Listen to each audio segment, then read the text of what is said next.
এটা হচ্ছে আলু ভর্তা, এটা খেসারির ডালের ভর্তা, এটা হলো টমেটো ভর্তা,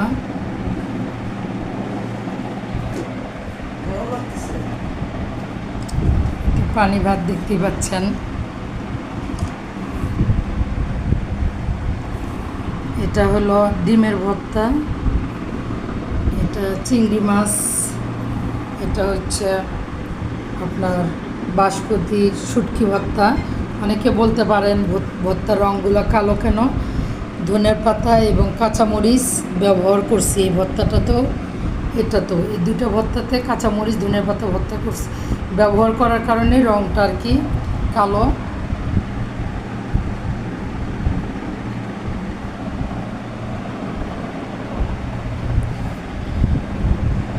আসলে আমরা মুসলমান মানুষ, কখনো এগুলো করা ঠিক না। আমি কোনো দিনই করি না আমার জীবনে। এই যে বৈশাখী পালন, আমার হাজব্যান্ড হঠাৎ করে আজকে বলতেছে একটু হালকা পাতলা ভর্তা বানাও, একটু পানি ভাত করো। এই জন্য শর্টকাটের ভিতরে তার আবদারটা রাখার জন্য এতটুকু করছি, তবু করতাম না। আমি জীবনেও এগুলো করি না কখনো।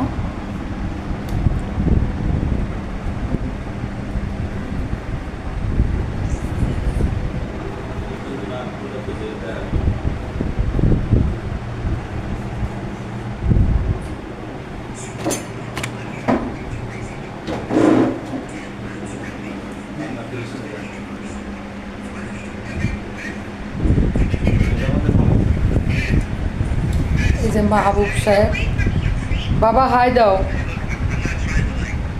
এটা আমার বড় ছেলে, এটা আমার হাজব্যান্ড।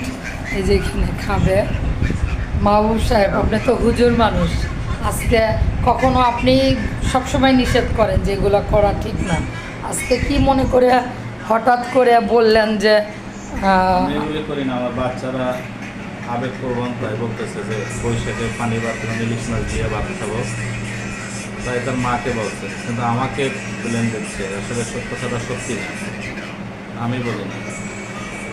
মিথ্যা তা বললো সকালবেলা ভাত। এটা সত্যি, সেও এগুলো পছন্দ করে না কখনো যে এগুলো করা। এই ফার্স্ট জীবনে তার লাইফে, হ্যাঁ এই ফার্স্ট সে আজকে বললো যে একটু ভর্তা বানাও, পান্তা ভাত খাবো। ঠান্ডা, ছোটোবেলার কথা মনে পড়লো, অন্য কিছু করার দরকার নেই।